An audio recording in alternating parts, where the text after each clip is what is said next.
anxiety, stress, our nervous system going crazy, all big symptoms that pop up in midlife. And then ADHD, let's talk about that for a minute. We know what that means, but why does there seem to be this increased level of diagnosis around that in midlife? And what does stress, anxiety, nervous system, and ADHD have to do with braces and cavities? You would be surprised. Today, we're gonna go real deep here. I've got Sachin Patel on, and I asked him before I hit record, I said, you've got so many credentials, so many titles. If you were sitting next to somebody on an airplane and they said, what do you do? How would you answer? And I instantly knew we'd be good friends because the answer was similar to mine. I would usually say it depends on the day. And he said something similar. But truly, he is a metabolic health expert. Today, I've got a lot of questions for him. You're going to be surprised at this connection and the answers here. Thank you so much for being here, Sachin. It's my honor. I'm so excited. Great to connect with you again. And I think we're going to have a lot of fun with this conversation.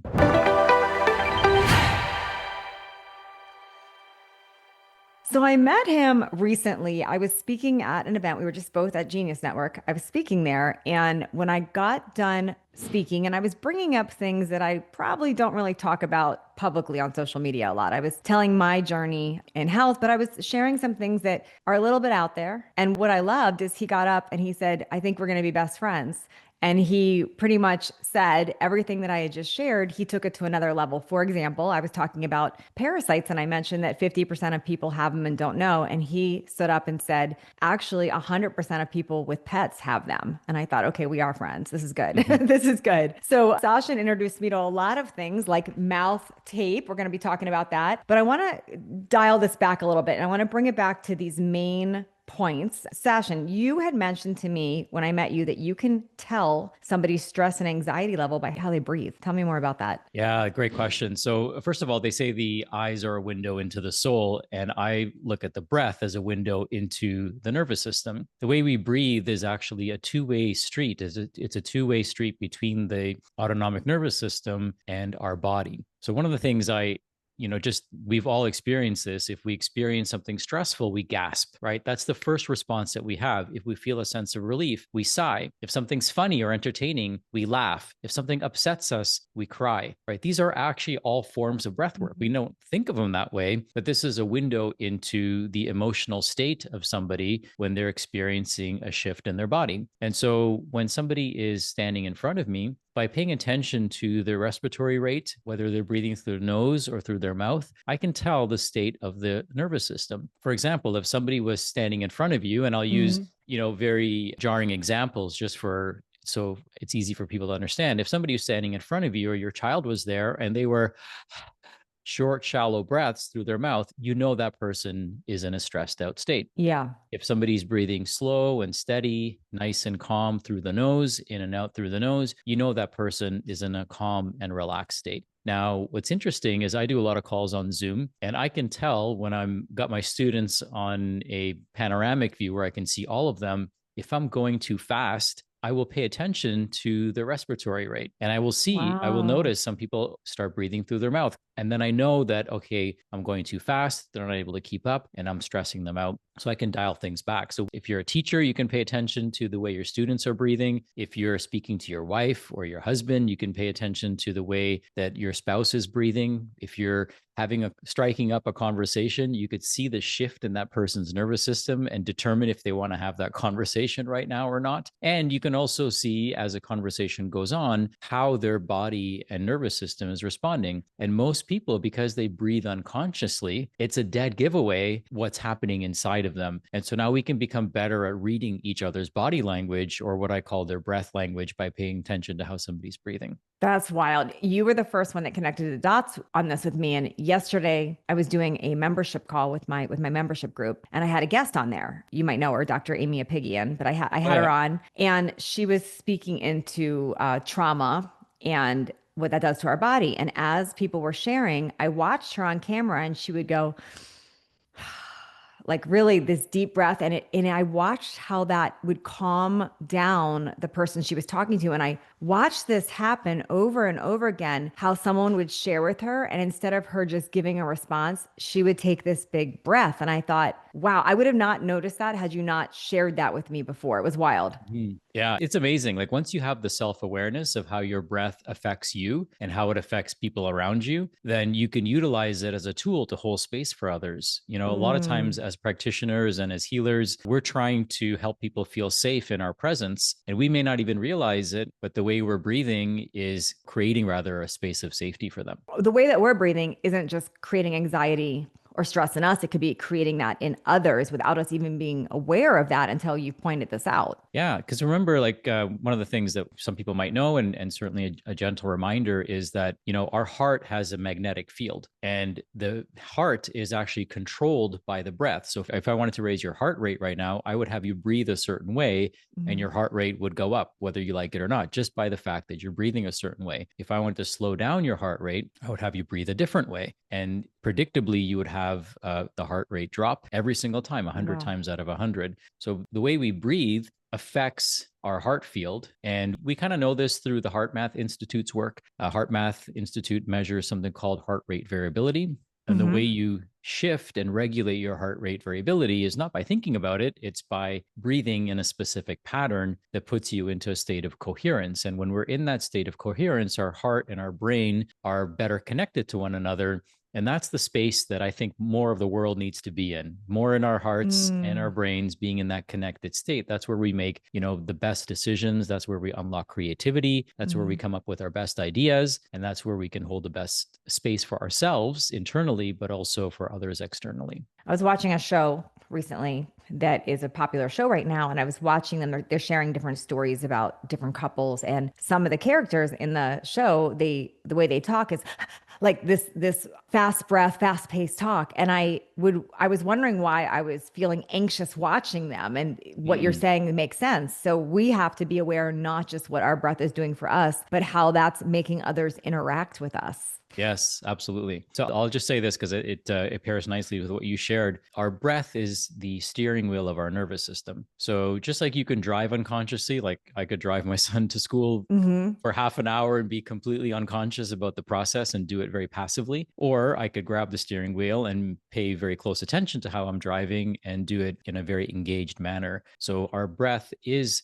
literally the steering wheel of our nervous system. And the 23,000 breaths that we take, 16,000 of them while we're awake, are all conscious opportunities for us to choose how we want to feel. Do we want to feel calm, relaxed, or do we want to feel in a fight or flight state? And sometimes breathing into a fight or flight state is actually appropriate, right? If you're sprinting, then you want to breathe a certain way. But if you're meditating or relaxing or checking email or watching TV or, on your computer or talking to your child, you probably want to breathe in a different way. I have a lot of questions for you. I'm going to start with, were you always this calm and from heart space, or did you have your own battle with anxiety and stress? And before you answer that, the reason I'm asking that is I know a lot of people, and the people in my life I would define as very calm. I've always known them to be very calm. So they're my yoga friends, they're my heart space friends, they're the ones that meditate easily. They have these very slow, grounded morning routines. And then I've got my other friends that are ADHD and fast. Blah, blah, blah. It's like there's these groups.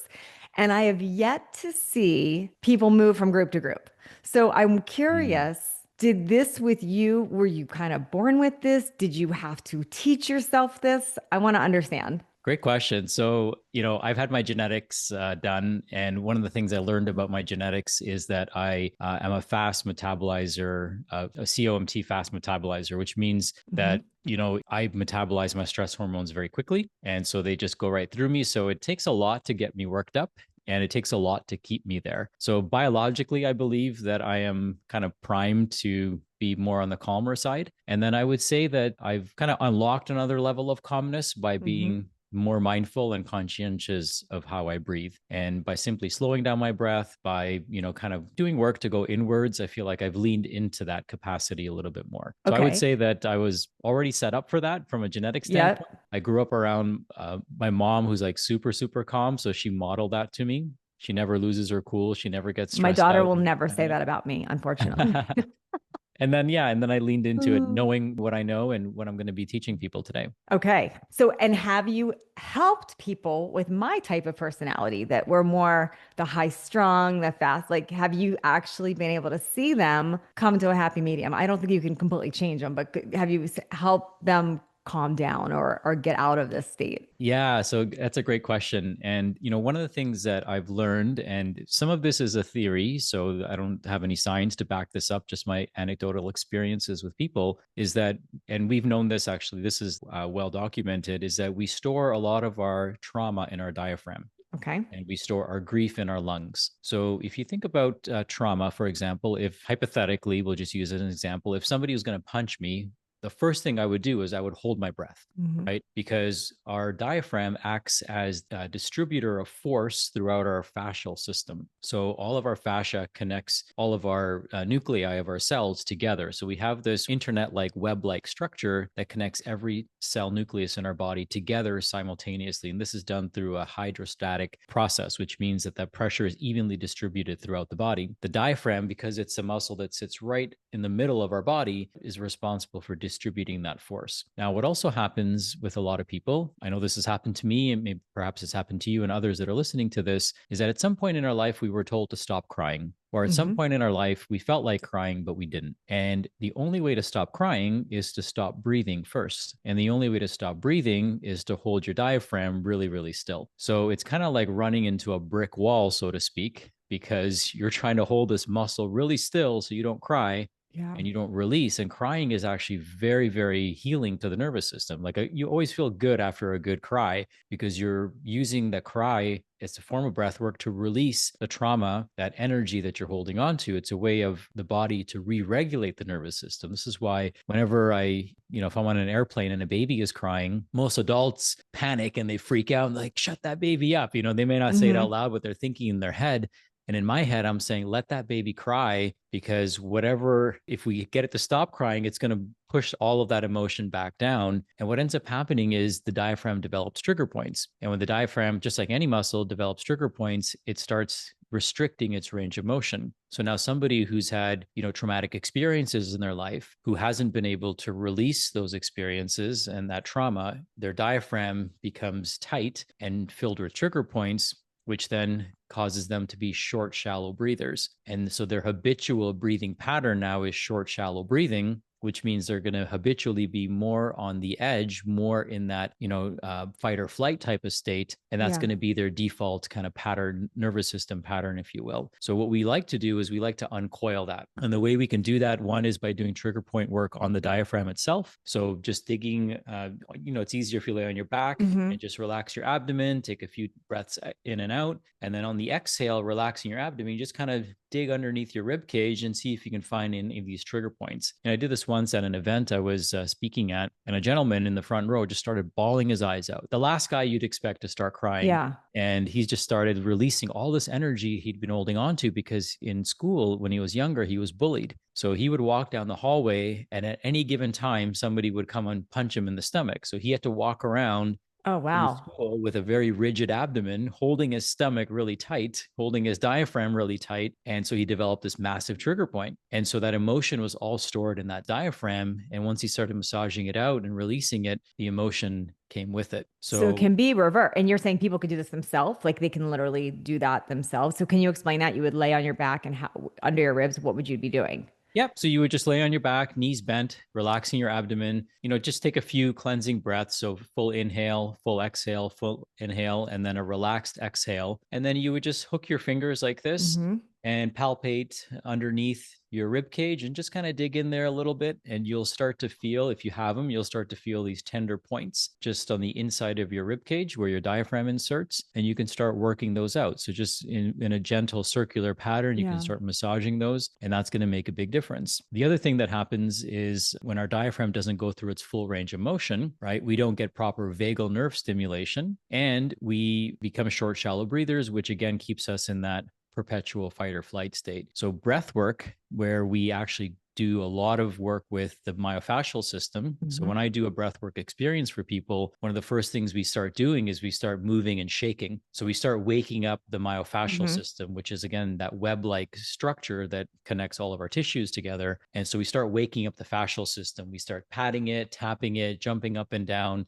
just kind of loosening up that old energy that's become stagnant in our tissues. Is that what like a rebounder, when you see people jumping on a rebounder or people just even like doing the whole shaking thing, that's what that is? Yeah, so a rebounder is great for lymph to move the lymphatic system. The shaking and the tapping, that's really good for So stimulating the fascial system.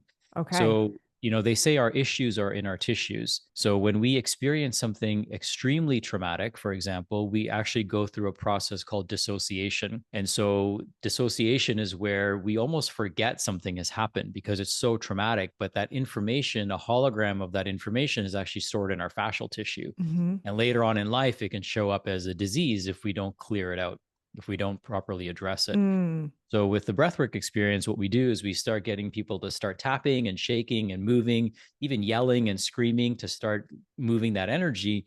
And then we take them through a series of different breathing practices. The diaphragm now starts moving through a much more full range of motion. The lungs are starting to release all that grief that they're holding on to. And then we take them through a beautiful guided meditation where they start liberating themselves and forgiving themselves and learning how to love themselves again. And it's amazing, like within 60 minutes, how liberated and free people feel. And some people are crying, some people are laughing. They just feel like a totally new human being afterwards. Hey, I really hope you're finding value in today's video. If you are, please hit that like button. It really helps to rank these videos so others like you can find this great information.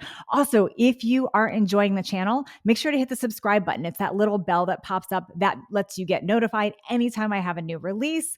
Thank you for being here and watching. If you've got suggestions for videos you'd like to see or interviews you would like to happen, please make sure you comment for me to see those as well. I believe our bodies are intuitively very smart. And when we numb it with too many external things, we get out of touch with what we intuitively feel and know. And I'm bringing that up because do you think that, like, take a kid, for example, or take adults like me who get fidgety? Like, I'm fidget, like, I feel like a lot, like I need to just go move. Do you think that is innately why we feel the need to move or to go exercise? Like, that is our way of doing what you're talking about. Like, it's your smart body saying, you need to go shake this off. You need to go move. I'm just connecting that as you're saying this. Yeah, it's quite possible, right? That could be your body's way of saying, "Hey, we've got this stuck energy. Let's move it." I would almost argue that that could be a great way for some people, but for some people, they might need to go a little bit deeper Yeah. and perhaps more intentional. And so sometimes, like movement, like exercise, for example, is great. I'm not going to tell anyone not to Mm-hmm. exercise, but this type of intentional work,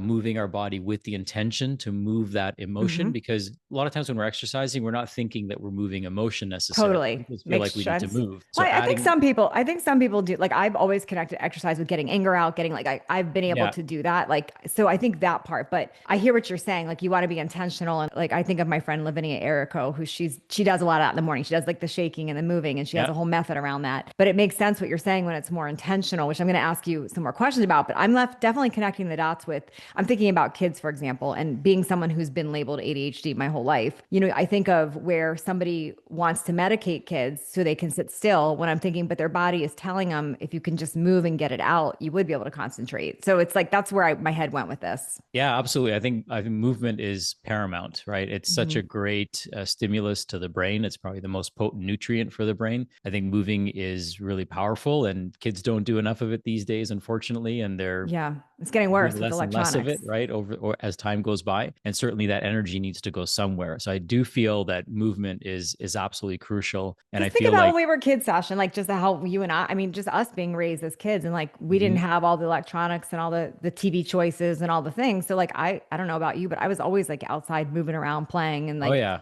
but now I watch kids just sitting there for hours on their device, or it's just different. No yeah. coincidence we've got a bigger epidemic of these problems. 100%. I spoke at my son's school yesterday, and the teacher asked me, like, what's like three things that these kids can do? And I said, get them away from their screens, get them Hmm. outside, right? Get them playing in the dirt, get them playing in the grass, like being in the sun. I mean, something that Yeah. is it sounds so simple, but it's, times have changed, right? It used to be that we'd have to, like, our parents had to drag us in, right? If we'd be playing Yeah, outside, they'd have for to drag us sure. in. And now we've Oh, got you're to push them right. out and tell them to go outdoors and spend more That's time outdoors. crazy. And now we're telling him to go outdoors and we're, lathering him up with all the block and the stats too. So that's a whole other topic. We won't do that right now, but that's a whole other topic. Okay. So back to, so I want to ask you more about the breathing and some of the exercises.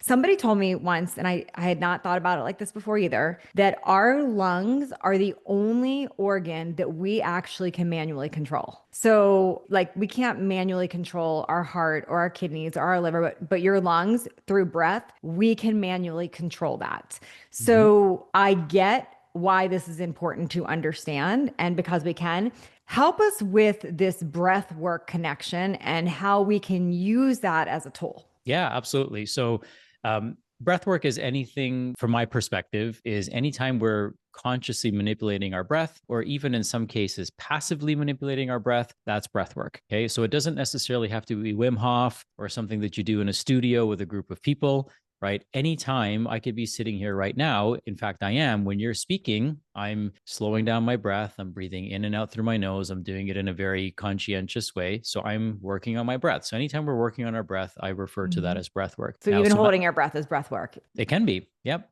Okay. In fact, what's really interesting, not to get too far off on a tangent, but if you can hold your breath for 200 seconds, it actually activates anti-cancer factors, Wow. P53, for example. So there's actually benefits to actually doing prolonged breath holds as well. And it's actually quite easy to get to 200 seconds if you train up to it. And within an hour, most people can hold their breath for that long. Well, now I'm thinking swimmers really have an advantage because they learn throughout their whole exercise how they're breathing. Yep, they have to be very mindful of how they breathe. Hmm. So there is a breath for literally everything. So I like to think of the breath in three different gears. The first gear is in and out through the nose. Okay. The second gear is in through the nose, out through the mouth.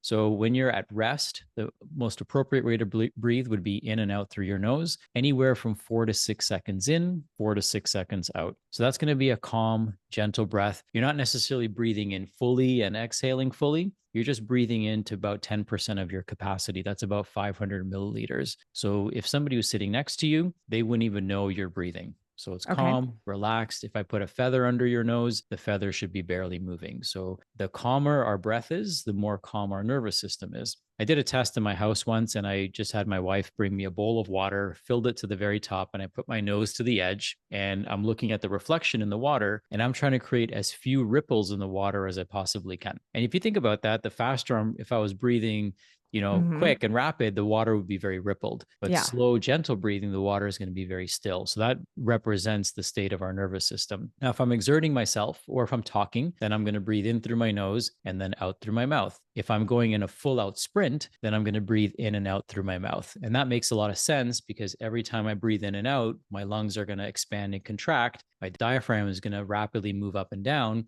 and that's going to help my heart squeeze blood. Your diaphragm Okay. is known as your second heart. Your third heart in Chinese medicine is your calf muscles.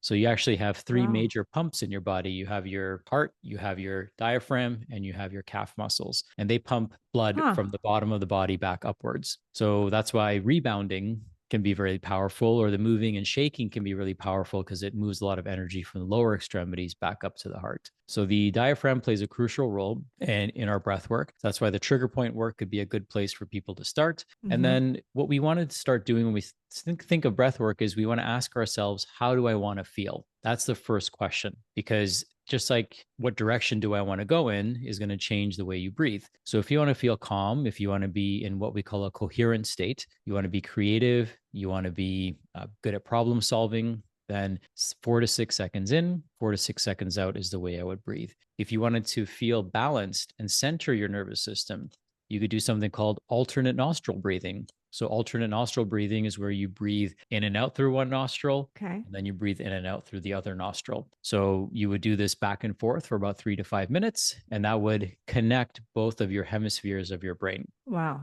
Now, if you wanted to feel more energized, so if you wanted to feel like more in a sympathetic state, then the easiest way to think of this is like you're steering a car. So when you want to accelerate, that's sympathetic, Hmm. that you would press on the pedal on the right, your accelerator. So if you wanted to increase your sympathetic tone, then you would breathe in and out through your right nostril. If you wanted to calm down and go more into a parasympathetic tone, then you would breathe in and out through your left nostril. Kind of think of it like hitting the brake. So you can cover the nostril. What some people might even do is put a cotton ball in their nose, and that will force them to breathe more through one nostril versus the other. So that's one, those are ways that you can So manipulate. before we get too far there, I want to make sure we explain to people because some people don't know, understand sympathetic, parasympathetic. Explain in your words the difference, and then you mentioned vagus nerve, or vagal nerve. Like, what is that? Sure. So sympathetic is our, essentially, simply put, our fight or flight response. So our autonomic nervous system, which is responsible for pretty much all the background functions and features that are happening, our breath, our respiratory rate, digestion, immune system function, Okay. all of those things that are happening in the background that we don't really think about, that's happening thanks to our autonomic nervous system. And the autonomic nervous system has two major divisions, the sympathetic division and the parasympathetic division. The sympathetic is our fight or flight response. So if a So lion were S to, for stress. Everyone thinks S for stress, sympathetic stress. there you go. That's a good way to put it. So think of a lion walking into your room. There would be a predictable response based on your belief system that this lion's going to kill me. Your body goes into a state of survival. Now, what's interesting about survival is that your body can't heal and doesn't heal and repair when you're in a state of Mm. survival. So our immune system shuts down, our blood sugar goes up, our blood pressure goes up, our heart rate goes up, our respiration increases. Everything that you're doing is primed to keep you alive. What also happens is the blood from the trunk now goes to the arms and legs so that you can run away or fight off whatever is attacking you or chasing you.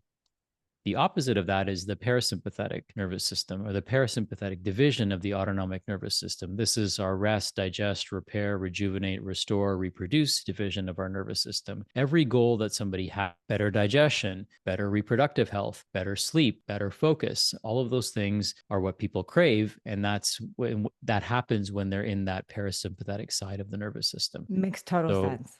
so many Yeah. people these days are sympathetic dominant because Hmm. of life, right? These days, life can Yep. be pretty stressful. Maybe their kids, maybe their work, maybe their finances, maybe, politics, whatever it might be.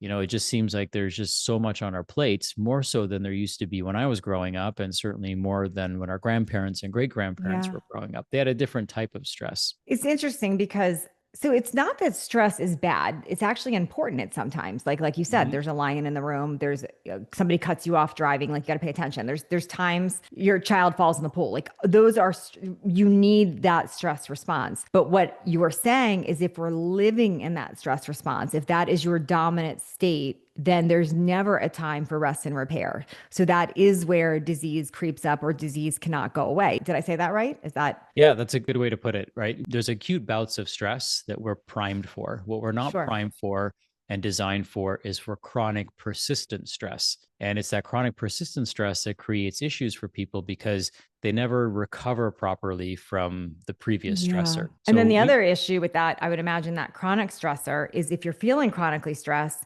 some people add things to that, like caffeine or like another stimulant that will keep that elevated even more. Is that so? Where they're thinking that's helping them calm and focus, but that actually could create more stress? Yeah, it can create definitely more stress. Sometimes even exercise for somebody who's sympathetic dominant, right? More intense exercise could actually create a problem for them too. Yep. So a big thing for a lot of people to focus on, as I know you are a big fan of, is recovery. Yeah. How well are you recovering? One of my mentors, the late Charles Poliquin, the first question he would ask his elite athletes is, how well do you sleep? Not how much do you Mm-hmm. bench? And Yeah. so that would catch them off guard because they were not expecting that. Totally. And so the quality of our life is really dependent on the quality of our recovery from the previous day or week or month. And many people are indebted to that Mm-hmm. recovery.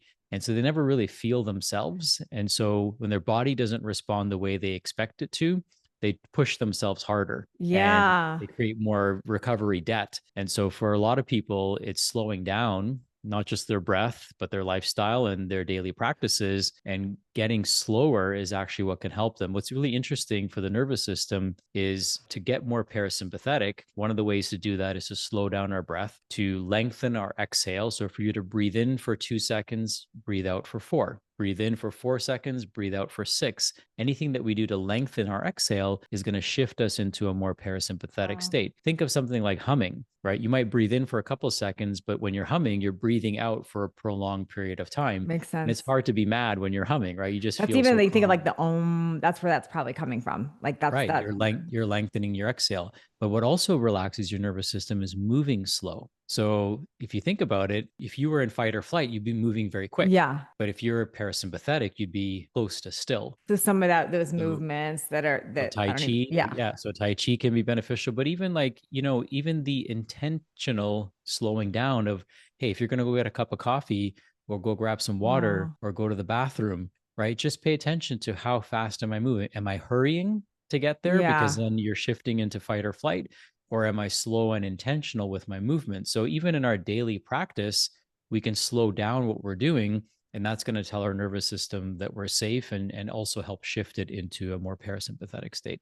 Yeah, Sasha, I'm so committed to this. And some of you are listening, going, you're more like Sasha, and you're getting this resonates. And some of you might be more like me, where I feel I live in the sympathetic state. And I'm not saying that that's a good thing. It's definitely not a good thing. It is what kind of makes me type A and get things done and all that. But what I will tell you on the counter side, even though I'm definitely working on what you're saying throughout the day, my sleep game is strong. My wind down, my recovery, all that is strong for this reason. So we do have to treat this like a seesaw. And if you know you're going to live in this high stress place and you're like, but I, even if you're working on during the day, we've got to master at least that other side. So like if you were to look at my sleep trackers and how I like, that is so solid, so strong. And we're going to talk about breathing while we sleep in a minute, but you can counterbalance parts that you feel that you can't control with this recovery side. One Yeah. thing that you told me, Sasha, I was asking about mouth taping, and I don't mouth tape. And the reason I don't mouth tape is I breathe out of my nose. I caught myself. You told me that some people will naturally put their tongue on the roof of their mouth to calm them down.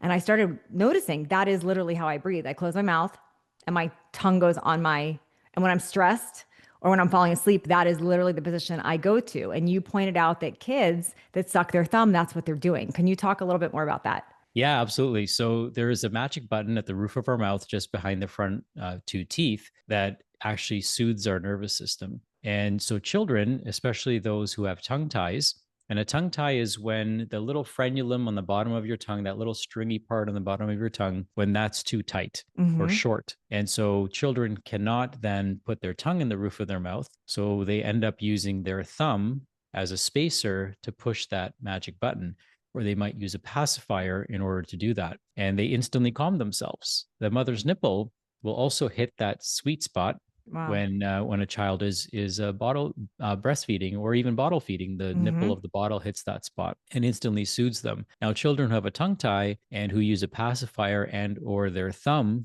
to hit that spot, the consequence of that is it pushes their upper palate upwards. Mm. The top of our mouth is the bottom of our sinus cavity. And so when we push our hard palate upwards, it creates a smaller airway for us to breathe through. So not only do these children have a hard time, of course, eventually they stop sucking their thumb and their tongue sits in the bottom of their mouth. And now they've pushed their palate upwards, Wow. which makes it even harder for them to hit that spot. And now they become habitual mouth breathers. And what's Wow. fascinating about that is people who are habitual mouth breathers, I think you'll appreciate this.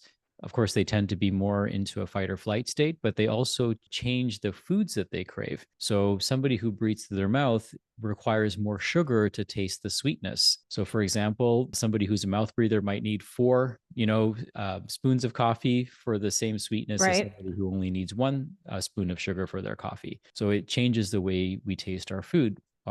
The way we breathe, whether we breathe through our mouth or nose, also affects our immune system. So, for example, when we breathe through our nose is designed to perfect the air. It pressurizes Mm-hmm. the air so we get 20% more oxygen to the lungs. It temperature regulates the air, moisture regulates the air, and it also cleanses the air. Our nose is lined, the mucosal lining of our nose produces something called nitric oxide. Nitric oxide kills viruses and bacteria on contact. It's like your Nitric own oxide. personal filter. Exactly. Exactly. So you have your own air filter built right into your face, but you have to be breathing through your nose. Now, when we breathe through our mouth, it dries out our saliva. Mouth breathing is a number one cause of cavities. And it also, when we dry out our saliva, it starts affecting our gum health. And we all know by now that our oral health is closely correlated to our brain health. So plaquing on the teeth leads to plaquing on the brain. And if our gums are not healthy, it also affects our cardiovascular health. So many of the bacteria in our mouth, if you look at plaques on the heart, will be found there as well. So Mm-hmm. these bacteria make their way into our cardiovascular system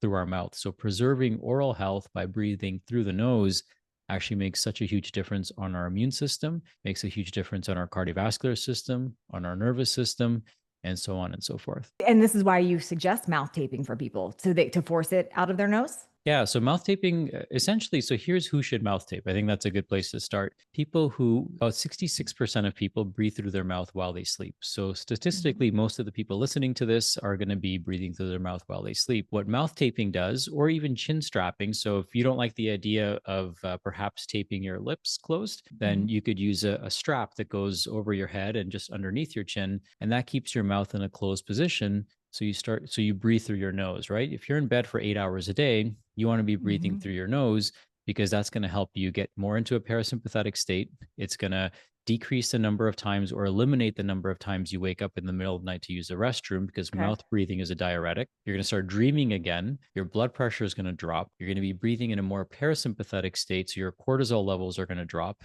and you're going to have way more better recovery when you wake up in the morning. Some Mm. people wake up more tired Yeah. in the morning than when they went to bed. So it kind of begs the question, what happened while they were sleeping? Right. They should have more energy, right? That's when we should have peak energy levels, right? When we wake up. And it's because of dysfunctional nighttime breathing. And mouth No. taping doesn't have to be sealing your mouth. You don't have to seal your mouth. Just putting a piece of tape vertically over the mouth allows you to still talk if you need to, still breathe through your mouth if you need to, but it just keeps your mouth in a closed position so that you're not breathing through it at night. Now, what about somebody that cannot breathe through their nose? So, like for instance, my husband would suffocate if you put mouth tape on him. He just has that blockage in his nose. He cannot breathe through it, and he gets frustrated when I suggest, like, in fact, he'll snore in the middle of the night, and I'll pinch his nose closed to get him to stop snoring, and he swats me away. But that's how what happens. So, what does someone do that in that situation? They just cannot breathe through their nose. Yeah, it's a great question. So some people may have broken their nose, some people might have deviated septums, some people might have congestion, right? Some Mhm. people might have narrow airways and passages for them to breathe through. So the cool thing about the nose is that the more you breathe through your nose habitually during the day, the more it opens up. Mhm. So, for people who have been habitual mouth breathers, for example, if initially it's going to feel a little bit constrained when they breathe through their nose, Yep. but as they breathe through their nose more, that passage will start to open up. So that's one thing to keep in mind. Another thing that people can do is they can wear devices. So you can wear something like an intake. An intake is where you put two magnets on your nose on the outside, and then you put this device. It's not an electronic device, but it's just this little boomerang shaped thing that you put on, and that opens up I've seen that. your I've seen people nostrils. wearing that. Yeah. Yeah, so it just makes it easier for people to breathe. For some people, we recommend something called Nasya oil. So it's an Ayurvedic formula, Nasya. Nasya oil is an oil that you put into your sinuses before you go to bed, and that helps lubricate the sinuses and can help it make it easier for people to breathe through their nose. And then some people we recommend a navage. So a navage is a way to rinse the sinuses out. So if there's any debris or accumulation that's taken place, Mhm. we want to clear that out. And then the other thing that people want to make sure that they're using is some sort of air purification system in their bedroom. So it's just pulling out whatever's in the air Yep. that can cause congestion. Because if your And nose is not working correctly as a filter, we need to make sure we're filtering it the other way too. right, That makes exactly. And sense. then the last thing I want to recommend is something called nose clearing exercises. So for people who have sinus issues or who have a cold, you can within 30 seconds unclog your nose just by doing a nose clearing exercise. So you would just take a few cleansing breaths, do a relaxed exhale, Hmm. plug your nose and hold your breath, and then you just move your head around in a variety of different directions and do that 3 or 4 times, and your nose will open right up. Wow. That's great. Okay. I'm going to have him make sure he listens to this. This is important. Yeah, Um, see if it'll help them. And then, of course, some people have severely deviated septum. So, and that would need a that may, surgery almost. Yeah. yeah, so they may require surgery or some sort of medical intervention for that. What about you had mentioned earlier that your son, I believe, was getting a ton of cavities, and you're like, what the heck? He doesn't have sugar. He's brushing his teeth. Like, what's going on here? And you connected this to mouth breathing, correct? Thank you for bringing that up. So, mouth breathing is actually the number one cause of cavities. I was shocked by that. And this isn't permission to go eat sugar, right? And Hmm. destroy your teeth that way. But what happens when we breathe through our mouth? It dries out our saliva. Saliva is very protective of our teeth, right? It maintains a healthy pH as well in the mouth. And so it keeps the bacteria at bay. People who breathe through their mouth habitually end up drying out that saliva and creates the perfect conditions for the Wow. bacteria to start eating away at our teeth and causing cavities. So we went to the dentist, and the dentist said, Mr. Patel, we have good news and bad news. We thought we were perfect parents, of course, until we got this news, because we were doing all the right things dietarily. And turns out he had a whole bunch of cavities. But the good news was, Hmm. is these were his baby teeth. So they're all going to fall out. So we didn't have to put him through Yep. anything, torturous on the dentist chair. But it just kind of a light bulb went off in our head. Like, what are we doing wrong? Because we thought we were doing everything right. Or think about the kids get in trouble for cavities. I mean, like I mean, I used to get yelled at for getting cavities, like that Yeah. I wasn't brushing my teeth well or whatever it was. Yeah, exactly. And our parents, like, we didn't know at the time that we should have been paying attention to how he was Hmm. breathing. So fast forward a few years later, we go back to the dentist, and the dentist comes back to us with more bad news. And the dentist is like, well, he doesn't have enough room for all of his teeth to come in. So we're going to have to pull some teeth. And, me as a chiropractor, I'm like, God don't make no junk like that. There's got to be something else that we can do. So we took him to three other dentists, and they all said the same thing. And we were just kind of at the end of our rope. And then we found an airway dentist. So I recommend this to everyone, especially if you have young children or Hmm. grandchildren. You can go to askthedentist.com, www.askthedentist.com. And so these are dentists that are not just focused on your oral health, but they're focused on your airway as well, because the structure of our jaw is going to create the structure of our sinuses. And so what ends up happening these days is many children have smaller and smaller jaws. So if you look back at our ancestral jaw lines and our Hmm. ancestral jaw structures, our ancestors used to have big, massive jaws. They didn't have their wisdom teeth pulled. They didn't have dentists pulling teeth out of their kids' faces, right? They had these big jaws. And the reason they had these big jaws, one, because their nutrition was more wholesome, but two, is because they were chewing hard things. And so as adults, and especially as children, most of our food is pureed, right? So you give a child a Yep. smoothie, it's super healthy and nutrient dense. So we've addressed the nutrient density part of it, but they're not stimulating their jaw. They're not chewing. If you give a dog a bone, it starts chewing it. In Yeah. fact, if you give a child a toothbrush, the first thing they do is start biting it and chewing it. In India, my parents, where they grow up, they didn't have toothbrushes. So they were talking about, they're like 80, my dad's 80 years Yeah. old. They didn't have toothbrushes. They would use neem branches, and they would chew on the branch, and the oils from the branch would, create healthy teeth for them. But the stimulus of chewing on that branch and then bristalizing the branch and then brushing their teeth with it, they had perfect teeth. No cavities, Mm. perfect dental arches, no sinus related issues, no cavities, like nothing. They didn't have orthodontists or dentists, and they had these amazing teeth. And it's because they were chewing on hard things to stimulate their jaw to produce strong teeth, but also a nice open airway and jawline for them. So So good. it's interesting that human beings are the only animals that have crooked teeth. Yeah. So all animals in Good nature have point. perfectly straight Well, teeth. I don't know. I think some llamas don't. I think I've seen some funny llama pictures that don't. Maybe they're AI generated. They always show funny llama smile pictures. So I need to think about that. Like you're right. Dogs, other animals they don't need braces. They're straight teeth. Exactly. That's Yeah. wild. So with my son, just to finish the story, we ended up finding an airway dentist who, instead of pulling his teeth, put in an arch expander. Mm. So they expanded his arch, and he used to complain about having a hard time breathing through his nose. And once we put the arch expansion in, now he can breathe freely through his nose. So it was like not the most attractive thing for him. Yeah. And, having something in your mouth isn't always fun, but I know he'll thank us later, because now he can breathe without any obstruction, and we didn't have to pull any of his teeth as well. That's wild. Talk to me about nitric oxide for a minute. When I met you, you were doing this little test with people. We put these strips in our mouth to see if we had low or normal nitric oxide, and you were sharing some of the benefits around that. And I was sure I'd be low, but I actually was not.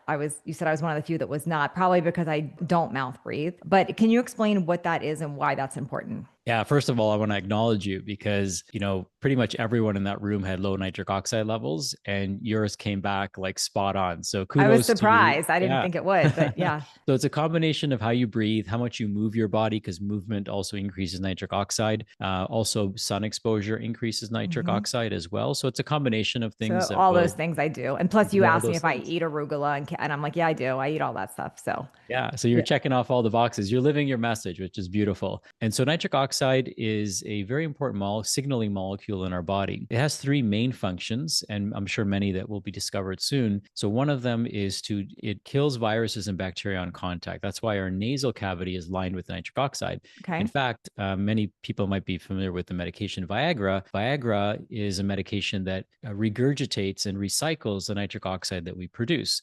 Okay. Viagra was initially developed as a blood pressure lowering medication, and then they discovered another They potent side discovered an effect of interesting it. side effect. Yeah. And that's what made it a blockbuster drug. In fact, during COVID, doctors were prescribing nitric oxide to their patients. I'm sorry, Viagra to their patients because of the nitric oxide effects that it Oh, has. wow. So nitric oxide is an immune enhancing molecule. The other thing nitric oxide does is it relaxes smooth muscle. So in our blood vessels, we have smooth muscles that either constrict or Mm-hmm. relax to open up the blood vessels. So nitric oxide relaxes the smooth muscle, thus lowering blood pressure as well. The third thing that nitric oxide does is because of that effect, it lowers blood pressure, but it also increases microcirculation. So dementia, for example, is caused by a variety of different things. However, one of those things is vascular dementia. And the hardest part for the body to get blood flow to is the brain because the heart has to work against gravity and the blood vessels are really tiny. And so nitric oxide helps open up those blood vessels and helps get more blood to the brain. Wow. So, if you want better cognitive function, better sexual health, better immune health, better blood pressure, which, hypertension was a number one comorbidity during COVID. So we Yeah. think of hypertension, we think, oh, it's not a big deal, but it was a number one comorbidity Yep. for hospitalization during COVID. So it's actually quite a big It's deal. important. And so when the way we breathe increases nitric oxide. So for example, breathing through your nose increases nitric oxide sixfold. Humming increases nitric oxide 15-fold. So just by doing something as simple as humming, we can enhance our So immune defenses. I'm connecting some dots here. So, like, for instance, my husband has a cold this whole week. We sleep in the same bed. I didn't get the cold. He gets more colds than me, but based on what you're saying, he's a mouth breather. So he's probably lower on nitric oxide. So now what you just connected was that's a huge virus fighter. That's going to help. So if someone they know they're a mouth breather, should they be taking nitric oxide? Yep. So nitric oxide can definitely be helpful for people. One thing to keep in mind, just further connecting the Hmm. dots for everyone listening, is that the mouth is the dirtiest part of our body. It sounds kind of weird to think that, right? Because we're Yeah. so conscious of what goes into our mouth. But from a bacterial standpoint, it's the dirtiest part of our body. And so every time we breathe in through our mouth, Yep. we're breathing in air and it's going right into our lungs, Makes total affecting sense. our lung microbiome. But when we breathe in through our nose, it's perfecting the air, it's Yep. conditioning the air, pressurizing it, all those things. And so then we have nice, clean air going into our lungs. So people who are habitual mouth breathers are also more prone to upper respiratory tract infections as well. Makes total sense. Gosh, lots of light bulb moments here. This is so good. So, I want to circle back to kind of something I said at the very beginning. We talked about stress, anxiety, nervous system, even things. I'm not talking about maybe diagnosed ADHD, but things that presenting like that. So it's that nervous energy. Just to kind of recap, what do you want those people to know that are living in sympathetic, that are feeling anxious? Give us kind of like these are your marching orders. These are the takeaways. This is what I want you to focus on. Yeah, I think the first thing that most people can do is just raise awareness around their breath, Mhm. right? It's something that we've been doing our whole lives and we just assume we're doing it just fine because we're alive. However, that's probably, in my opinion, one of the greatest hidden opportunities, literally right under our noses, for us to pay attention to. Breath is, in my opinion, the lead domino. And because it regulates the nervous system, that's one reason. The second reason is because the biggest lymph nodes in our body are underneath our diaphragm. So the way we breathe also regulates our lymphatic system. The diaphragm is referred to as the second heart, so it helps, pumping Mhm. our blood throughout our body, and it's the start of our immune system as well. So Yeah. there's so many things that are connected to the way we breathe and how we breathe. So raising awareness around our breath is probably one of the most important things that people can do. And the way we do that is by using BJ Fogg's formula. We call it the behavior map. So behavior equals motivation, ability, and prompt. So hopefully Mm. after today, you're motivated to breathe even just a little bit better, right? Next is, do you have the ability to breathe better? All of us have the ability to slow down how much we're breathing, right? That's an easy place for people to Yep. start. And the third thing is the prompt. So think of something that you think of the most. So, Natalie, what's the thing you think of the most each day? My to-do list. Okay, that's fine. I'm being Totally okay. honest. Yeah, there's Yeah. no right or wrong It answer. spins in when I wake up. Yeah. So your to-do list is the thing you think about the most. So now I want you to think of your breath next. So every time you have that thought, you think, what's my breath around it? Exactly. So you just kind of anchor your breath to something that you're already thinking of. So it's no additional work for you to think of it, right? You just anchor it to something you're already doing. I And so believe now, that to be true because this whole time I'm talking to you, I'm very aware of my breath because we're talking about it. Mhm. So just that is showing me that that's very possible. Yeah, absolutely. And so for me, it's the thing I think about the most Mm-hmm. because I anchor so many different things to my breath. I just ask myself, okay, this is a task I have to do. How do I have to breathe to accomplish the task in the most efficient way possible? Yeah. Because my body is already going to use my breath as a tool. What if I assisted my body in using the breath as a tool? So good. And so we're just leaning in. We're just leaning in and helping our body do what it's designed to do. So the first marching order is to raise awareness. The second marching order is to breathe through your nose as much as you possibly can. Mm-hmm. Third marching order is to slow down your breath, particularly the exhale. So some interesting fun facts in the Framingham study, they found that the greatest predictor of lifespan was lung capacity. So the more you could breathe, the deeper you could breathe, the longer you would live. And that makes sense, right? Because at the end of somebody's life, their breath gets really shallow. So Yes. something like an incentive spirometer, which is a $20 device you can get on Amazon, and practicing increasing your lung capacity, which you can increase very quickly, very rapidly, very affordably, is a great tool. And then the second thing, or I guess the fourth or fifth thing, but the second fun fact that I wanted to share is that the slower we breathe, the longer we live. So the fastest way to slow down the aging process is to actually breathe less. Wow. Most people habitually overbreathe. So we take about, on average, 15 to 20 breaths per minute.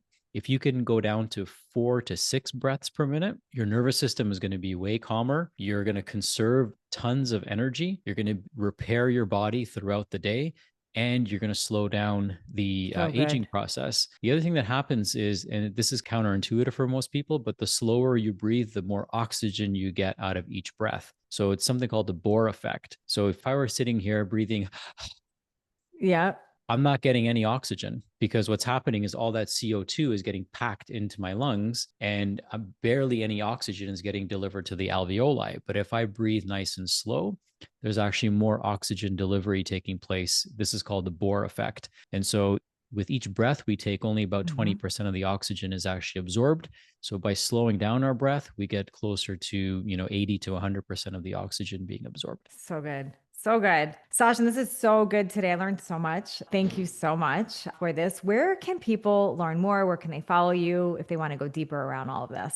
Yeah, so I have a free set of tools I've created around breathwork, and they can Okay. go to breathworkwithsachin.com. There they'll find a fully guided, 75-minute breathwork experience. You can put in your headphones, play it, and I walk you through the entire process to release trauma, to release stress, to kind of reset your nervous system. I also have a guide called Breathe Like This, Not That. So it teaches people situational breathing, how to breathe when you're checking email, how to breathe when you're exercising, how to breathe if you're having a panic attack, an asthma attack, how to breathe when you want to fall asleep So faster. good. So that's something that they can get access to. And it's all free. I just drip it out in a series of emails for them. And it's my gift to everyone in order for them to breathe a little bit better, or perhaps a lot better, because when they do this, amazing things will start happening. It's like I get emails every single day from people telling me how something as simple as teaching them how to breathe created a transformation for them. So good. Thank you so much. Thank you so much for today. Thank you. It's my pleasure and honor.